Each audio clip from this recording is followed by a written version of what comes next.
on the side here. No problem. Dame and gospodje, ladies and gentlemen, my guest tonight is James Rosone, an Nice. author of a bestseller I got interested in when I, as a journalist, tried to grasp a little bit of sense of this American election this year, and I got to know this novel of yours, a fiction, yet a very very very interesting kind of fiction, because it seems as if it somehow It's coming true. foretold the future. James, thank you for being my guest tonight. It's my pleasure. It's my honor. Um, James, you also write novels with your wife combined. How Correct. does that look? How does that look like? How do you? Sure. So we're a husband-wife writing duo. We complement each other's skills and abilities really well. Largely, I craft about 90% of the book, and then when I'm done with it, I hand it off to my wife, and she goes in and make sure that everything kind of is flowing together, that the stories connect, that the chapters all flow nicely, but also helps to add that little bit more of a human touch to some of the characters, especially when it comes to some of the female characters and how they respond and interact together. I'm a little more of the technical side of writing, so I don't always. Um, I guess I don't connect well with my feminine side, as my wife likes to tell me. So she helps me out with that a lot, and it works out really great. We get this awesome opportunity where we get to work together and do something kind of cool together. I mean, that's kind of fun. What's your formal education from both of you, both Sure. from you and your wife? So I've got a bachelor's of science in political science and then international studies. I've got an MBA. I also earned, and then I went to Oxford and got a master's of science from the business school at Oxford. My wife also has an MBA, and she's also a registered nurse, so she has a bit more of a medical background, which helps because when we write different scenes, we bring different aspects to the table, from business and international studies and project management to the medical and doctor and nursing side of things. So when you write these interesting combat scenes or medical scenes, we really kind of round each other's skills out a lot, so to speak. When did you guys start writing? First question is, when did you start writing yourself, and when did you guys start writing Together. together? Yeah. So the first book I wrote was originally called Dinner with a Terrorist. I wrote that when I got back from Iraq.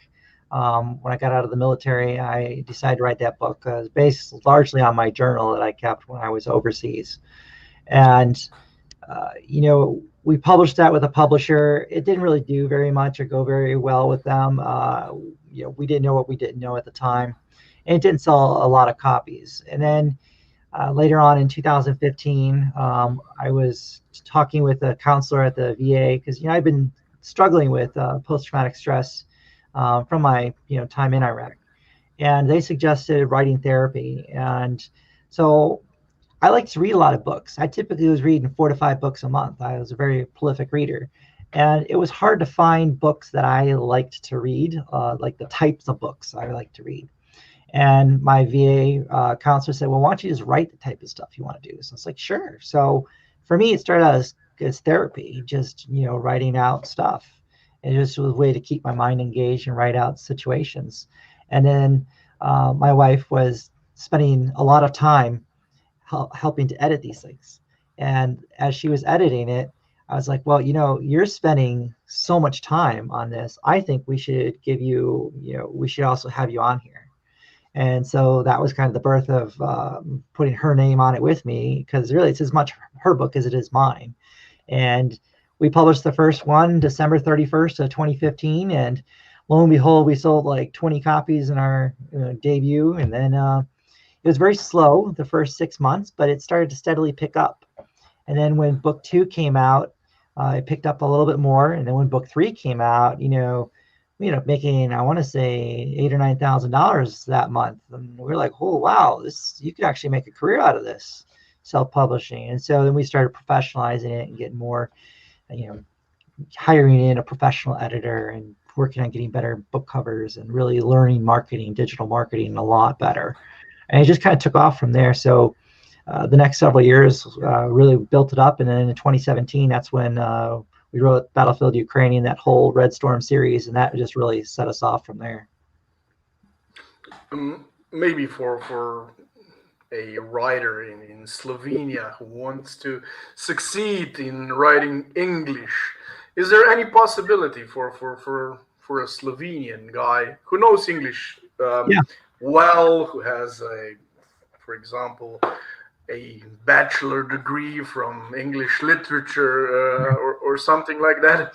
I do have this bachelor degree, but I don't mean myself, because I'm not interested in writing novels, at least not right now.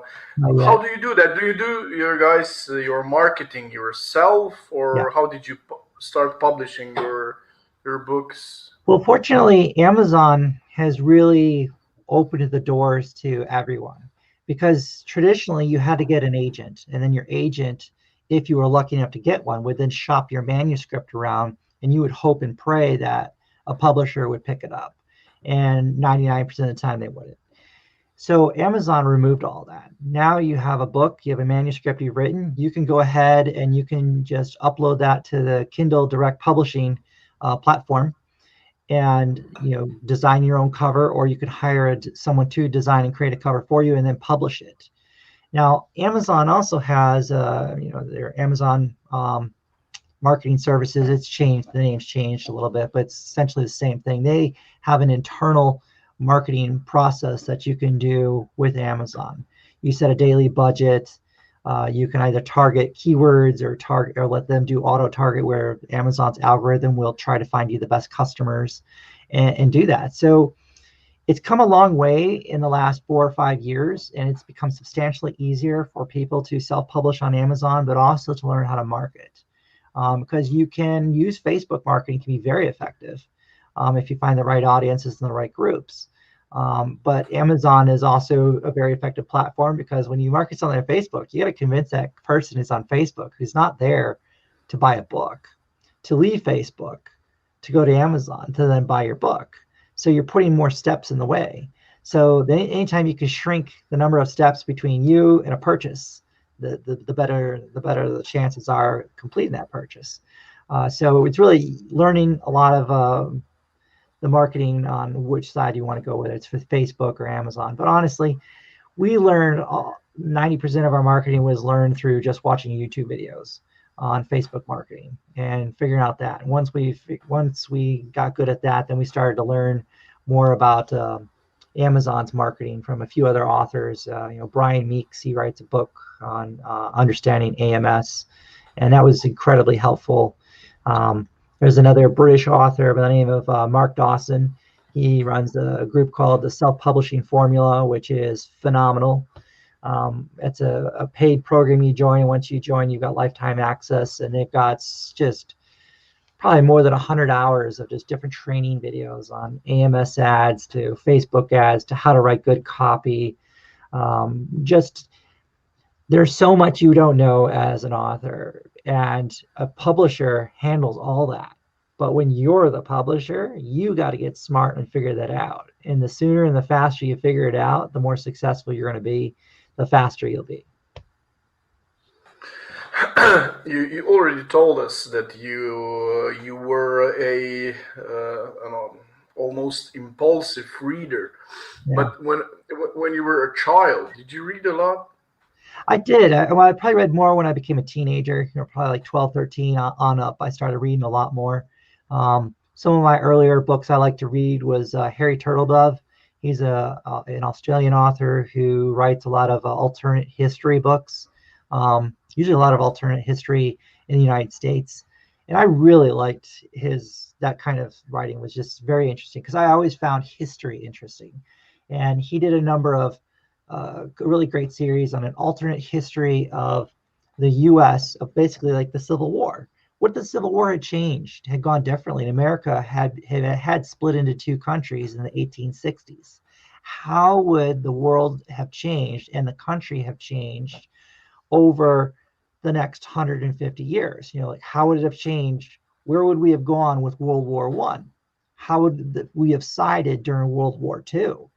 Would there ever have been a unification? And I thought that was just a great series. And I really liked his imagination and ability to do that. Ian Slater was another guy who used to write a lot of military thriller books back in the 90s. And I kind of got into reading a lot of his stuff too. And those are kind of some of the early authors that really kind of piqued my interest. Of course, Tom Clancy, I got a little more into him as I got closer into college because he's a little more technical and wrote at a little more higher level than some of the other authors. So it was all very good. I really enjoyed that. What's the series, The Falling Empires, all about? So for me, I like to write books that usually have almost like cautionary tales to them a little bit of, if we go down this path, this is how things could play out. And for me, when we started looking at crafting the Falling Empire series, we looked at that back in the spring or summer of 2018. And I kind of was thinking, okay, well, 2020 is going to be a big election year. 2016 was bananas, totally crazy. And that meant 2020 was going to be even worse. So I was like, all right, well, what's the nightmare scenario we could envision happening? And that's when we came up with the scenario for the Fallen Empires, and Rigged, because basically what it came down to is you have an outsider.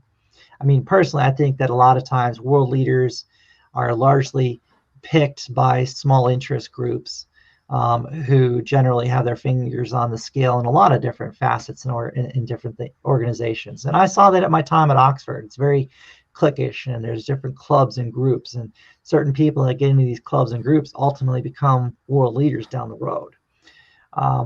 So I looked at it and said, well, we have an outsider with President Trump, and he clearly is not who either party wanted to become president or the oligarchies that are throughout the world. And I kind of came up with the idea of, I'll bet you these guys are going to wage war essentially to get rid of this guy in 2020. So how would I do it? Using a lot of my past military experience, I was like, all right, well, if I was going to engineer the defeat of him, how would I go about doing it? And this is how I would do it. Now, a few things shaked out slightly different. COVID changed things, but I think COVID was the Trojan horse to lead to the fundamental changes in our voting laws that enabled what happened,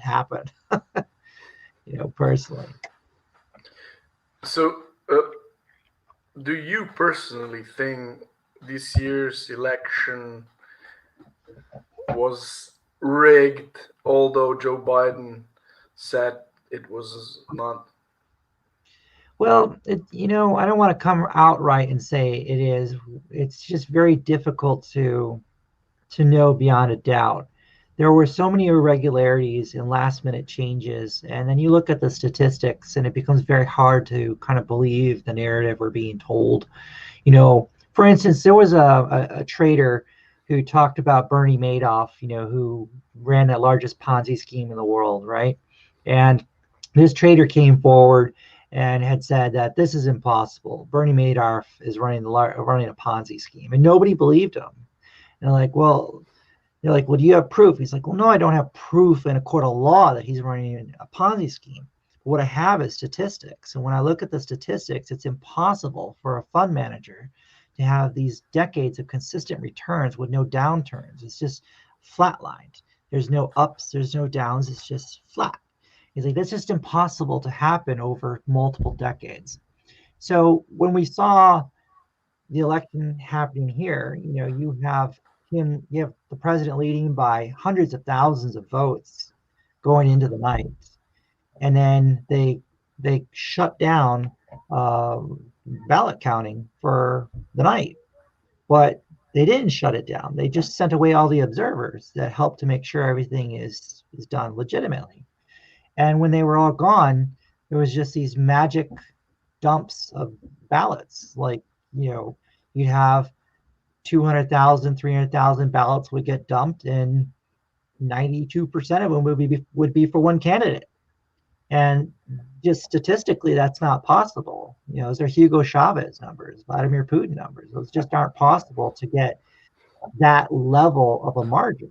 I live in Florida, and in Miami-Dade, it's traditionally a Democrat stronghold.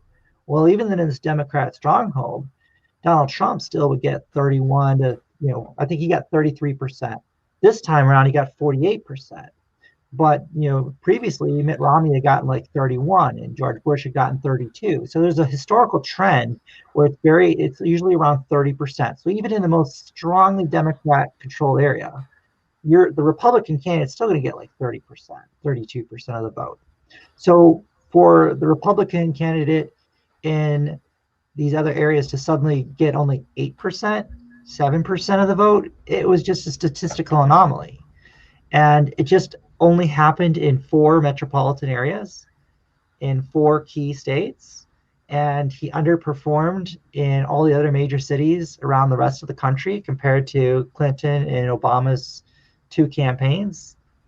Something was just off on that. Now, can that be proven in a court of law? I don't definitively know.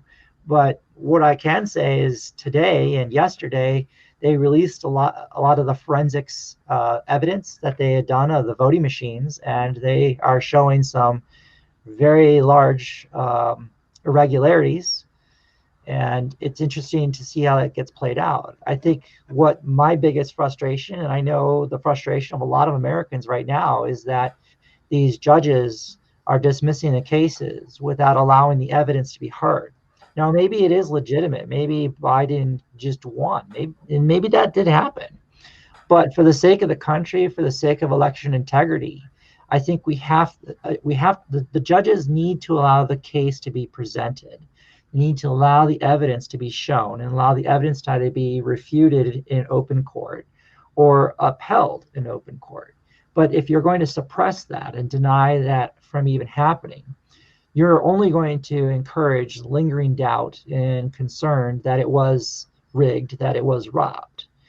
And that's my biggest frustration and concern, is that we're not making sure that everyone understands that this was legit, and we're just ramming it through. And the long-term repercussions of doing that is going to be quite profound for many, many years in my country because of that. Yeah, your country was and still is called the greatest democracy in the world, but it'll be a little bit harder to call it like that again. It's hard to say that it's a great democracy when you have 74 million people inside the country saying it was rigged. Yeah, it will be a little bit harder now. Yeah.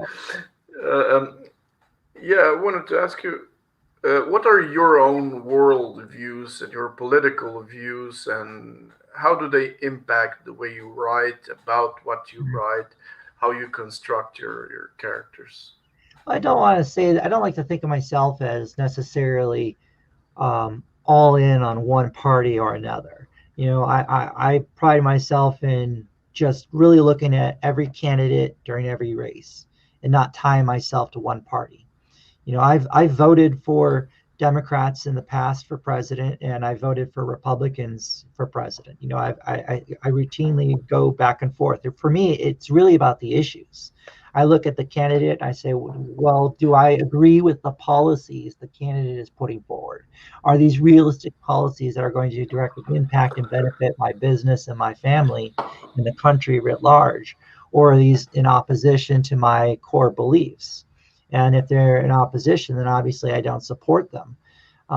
So I kind of do go back and forth between them. So I guess politically that would classify me more as an independent. Maybe I'm slightly more liberal on some social issues, but certainly more conservative on fiscal issues or foreign policy issues. And when writing, you want to try to be, I don't want to say you want to be completely apolitical, but you want to be somewhat close to that. Because at the end of the day, the goal in being a successful author isn't to alienate half your audience. You don't want to come across as some left-wing liberal or Democrat. And the same thing, you don't want to be some right-wing, conservative either, because you're only going to be able to read and reach out to one portion of the demographic. What I try to do with all of my characters, whether they're political or non-political characters, is just make them as real as possible.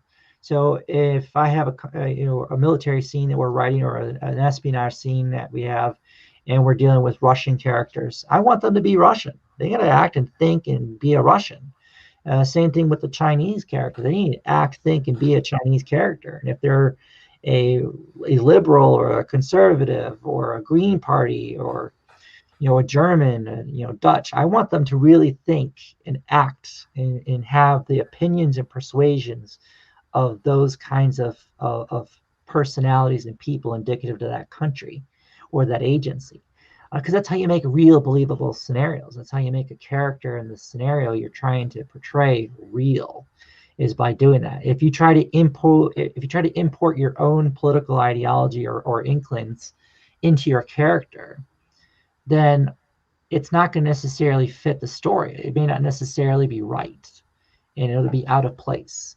And I think when a lot of authors go out of their way to do things like that, I think it really shows. And unless they have a solid hardcore following, I don't think they end up doing very well. From a professional point of view, from a somehow objective point of view, for example, when you have genre that's called Christian fiction, for example, Sure. Would you say that's what would you say about such a genre in this context you've been Well, talking about? definitely, your genres are definitely going to have their own ideological splits. That's for sure, as well as there are typically demographic or gender splits as well. Um, so like for me, I've spent thousands of dollars on Facebook ads, and I've really refined out who my audience is. Predominantly my audience is 82% men and typically 45 years and older. So knowing that, I know exactly who to target. I know what type of things to target, to where to go after.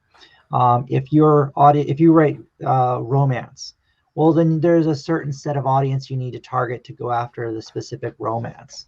But likewise, if your characters are romance, well, women tend to lean more liberal. They just tend to be more liberal minded.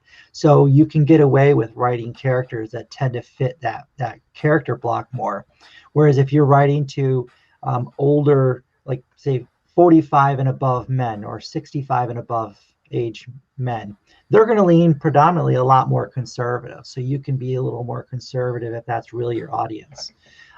So part of the marketing strategy is figuring out, well, where's your book fit? And then what is the audience demographic? And then is your characters in your book going to fit that? And that requires a lot of research on your part as an author to figure that out before you start crafting the book. And then once you've kind of crafted it, then you need to go after that audience very focused. Rigged. Mm-hmm. I'm going to try to make a commercial for your book for Slovene readers who haven't read it yet.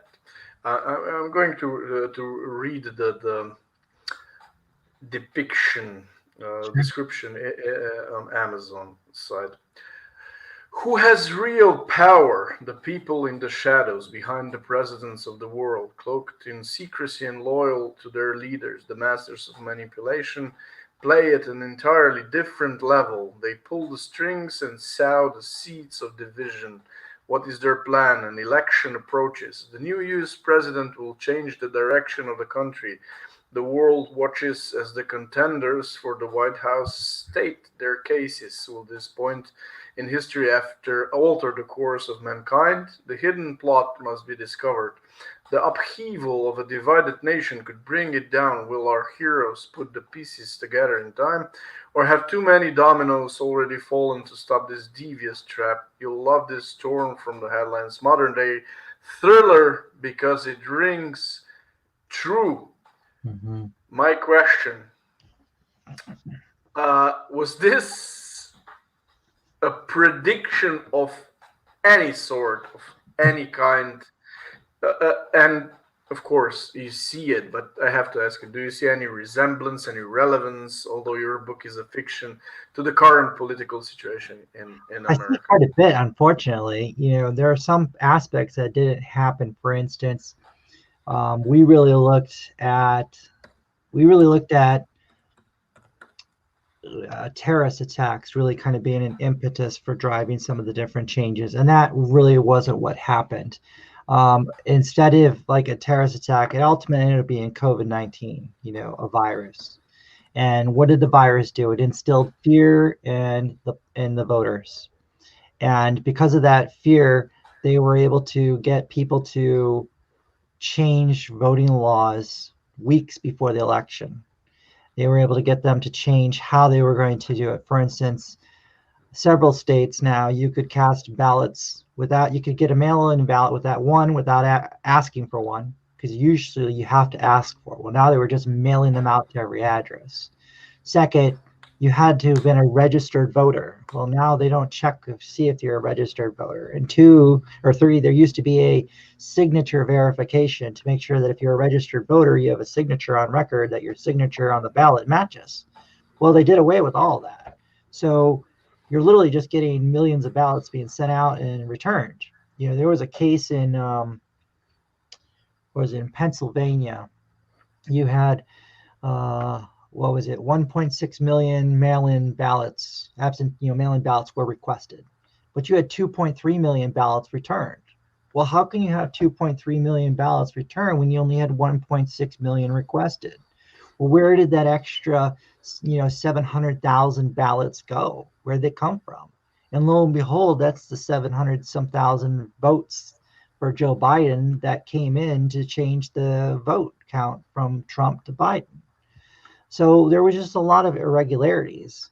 It was ironic too, because we had said that the Chinese would base some of their forces out of Canada to come in as, quote, peacekeepers to ensure the transition of U.S. power. And lo and behold, there was a story this last week where the U.S. had actually told the Canadians, no, you're not going to allow some Chinese soldiers, military, to come and do some training in your territory, and the Canadians canceled that. So it was just interesting to see how some of those things happened. In the mail, one of the big components in rigged was we did look at the mail-in ballots. We looked at it and said, if you could change the voting the voting percentages in a couple of districts in 4 states, you flip the whole country. And that's exactly what happened. It's exactly what happened. And so it's interesting to see how some of that comes out to play. It's quite sad to see what's happening to our country and how divided it is. I think that, again, Trump is truly a threat to the status quo and the powers that be. I mean, when you think about the pharmaceutical industry and how much money they make, and here you have a president who's using executive power to say, we're going to do price transparency, and now people can see how much you're charging and they can start shopping around for themselves. Whereas before, that was a black hole. We never knew. That was always something the insurance and the health and your health insurance would always work together on, and we just had to eat the costs. Well, that was taken away.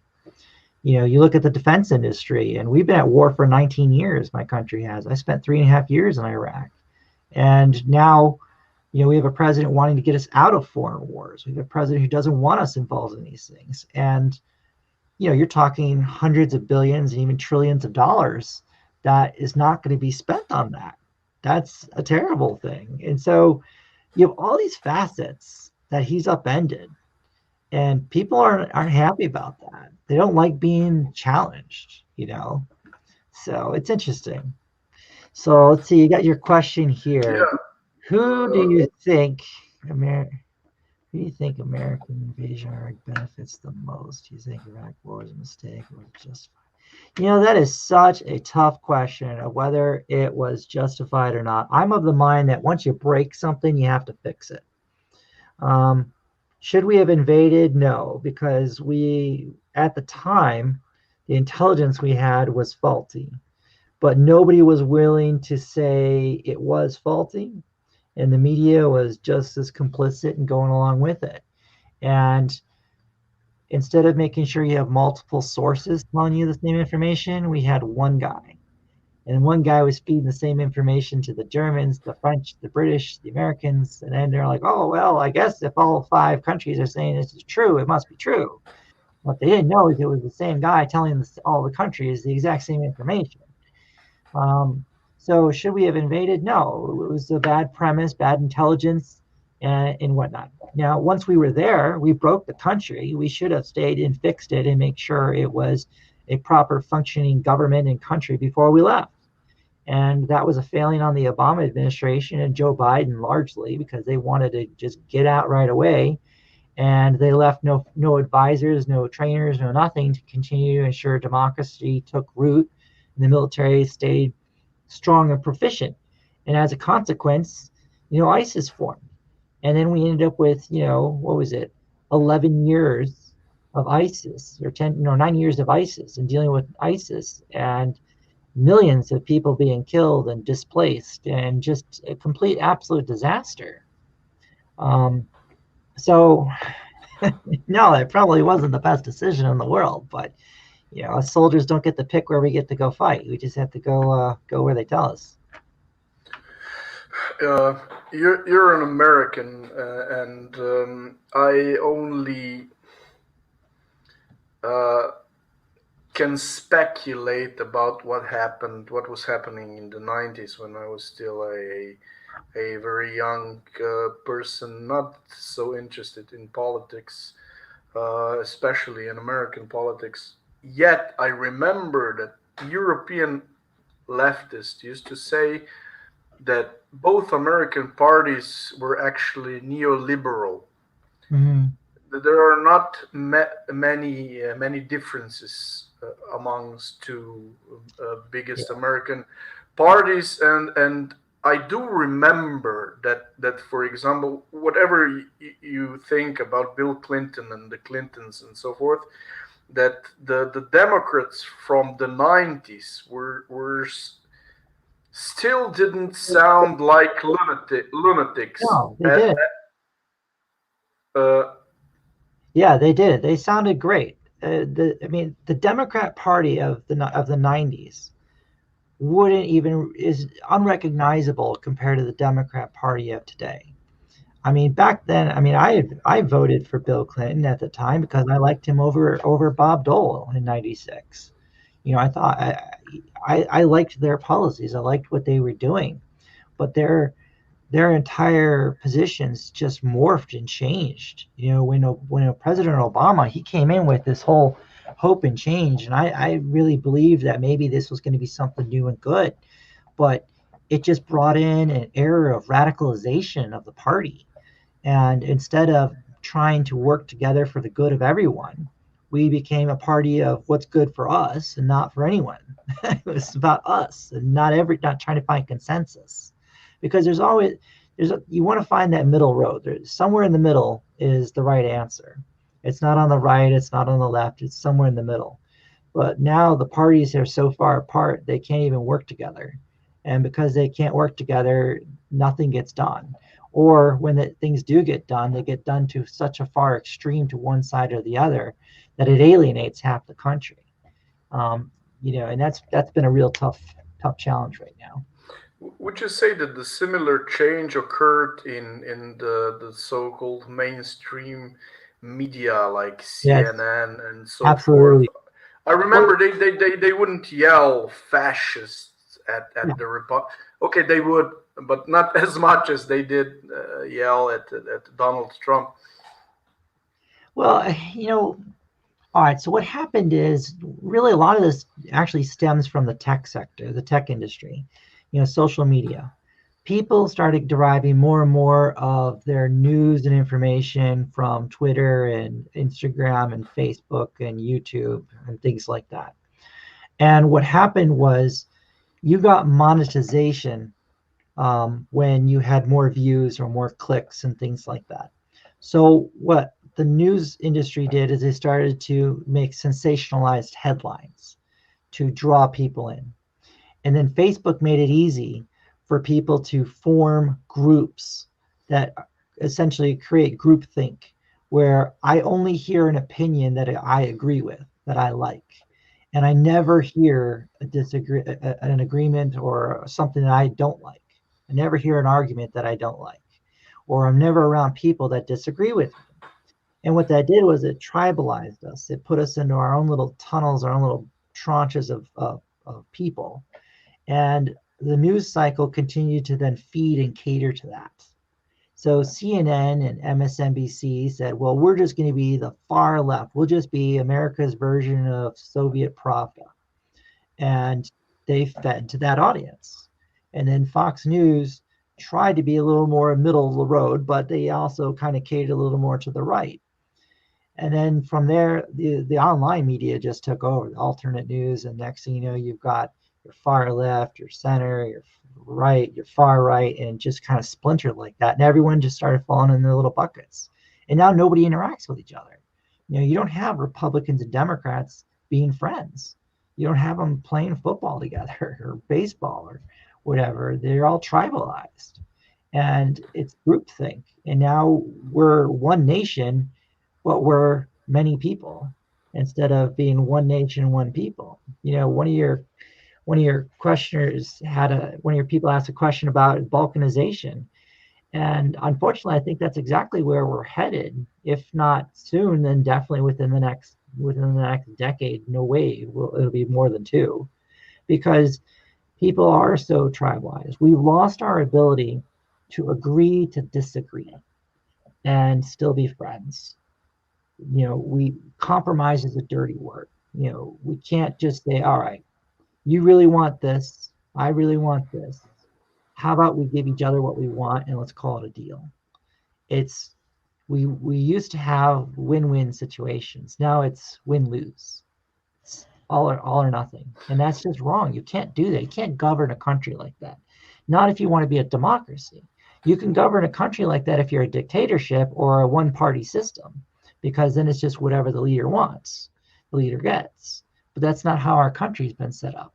We are a constitutional republic. People think America is a democracy. We're not actually a true democracy. We're a republic, where each state has a certain amount of power, and all of those states add up to create the whole country. That's why Montana has 3 electoral votes, and that's why California has, they're 55. So that's what keeps the country together, is it allows everyone to still have a voice. But when we take away more and more of that voice, we're just going to balkanize and fracture at some point. I saw a couple of minutes ago that a friend Zoran Stevanovic, it's so hard to know. He's one of the guys. He's one of the guys in our country. Just to explain the situation, one of the guys in our country that thinks this is a fake virus, and our government, although very fond of Donald Trump, for example. Yeah, Melania from your country, if I'm not mistaken, right? Yeah, Melania is from Slovenia, but not because of that. Our media, for example, our mainstream media mocked Melania a lot in the past, from the 2015, because all of the mainstream media in Slovenia, practically all of them, are left-leaning. They are copy-paste New York Times, CNN, Democratic Party affiliates. And yeah, that they mocked Melania Trump a lot. So she's not very loved in this sense in our country. Although the right wingers, the conservatives, like her a lot, or That's kind at of sad least because I don't yeah. remember Slovenia ever having a first lady in the United States or a senator or No. president, and here they have one, and they're just shaming it, which is kind of sad. Yeah, but what I wanted to explain is that our government is not as libertarian or anarcho-capitalist towards the virus as Donald Trump was. Mm, It was all of the European countries went the a different path as Donald Trump yeah. chose. But it doesn't matter. Zoran Stevanovic is one of the guys in our country that thinks the virus is fake, and he asks if the fake virus was created for rigged election. What do you think about this? That is such a good question, and it's so hard to really know. And in my country, they've taken a very totalitarian stance in regards to discussions about the virus. For the first few months, we were allowed to have an open discussion on social media, in the news media, print media, about the virus. We could question it. We could talk about it. We could ask about, is this legit? Are we doing the right thing? What else could it be related to? We could ask those kinds of questions, which is what you need to do to help understand something novel and new. But somewhere along the lines, that dissenting perspective was squashed, and it became one voice, one party. And any dissent, any question was censored and banned. And that's kind of sad because it really divorced us from the ability to find out how this happened. We know we're being told this originated out of Wuhan. Well, how did it originate out of Wuhan? We know for a fact it wasn't from the wet markets now. We know that for sure. But where did it come from? Is this a lab created virus? Is this something created in nature? We don't even definitively know that because we're not allowed to discuss it. You know, I think it's great to have people who think it's both different, that it could be both a lab created and created in the environment, because somewhere in the middle is someone's right. And if we don't ask those questions, we don't investigate, how are we ever going to know? Right now, the narrative is do what we tell you to do, which is wear a mask, social distance, and shut down all these small businesses. Well, in the span of like 6 weeks, my country had nearly 30 million people unemployed. I mean, put that into perspective with how many people live in Slovenia, how many people live in Italy. We're talking 30 million people out of a job, no paycheck coming in. That's huge. We have lost, tens of thousands of businesses are just gone and never coming back. We have millions and millions of people now living in poverty, and because of this. And I'm not saying that the virus isn't bad. I'm not saying it's not lethal, but the cure can't be worse than the disease. And I think that unfortunately in this scenario, the cure is worse than the disease, because they talk about it like, oh well, we've had 300,000 people die from this thing, and that's tragic. But let's look at these 300,000 people. The average death of someone from COVID is above 80 years old. I'm not trying to be say it's bad for the elderly, but it targets them largely, and people with diabetes. So when we know who the demographic is that's being targeted, we should be doing everything we can to keep them safe and allow everyone else to continue on with life. With the therapeutics that we have these days, if you get this, unless you're really in the high risk categories, you're likely not going to die from it anymore. And because of that, we should be letting the country get back to work.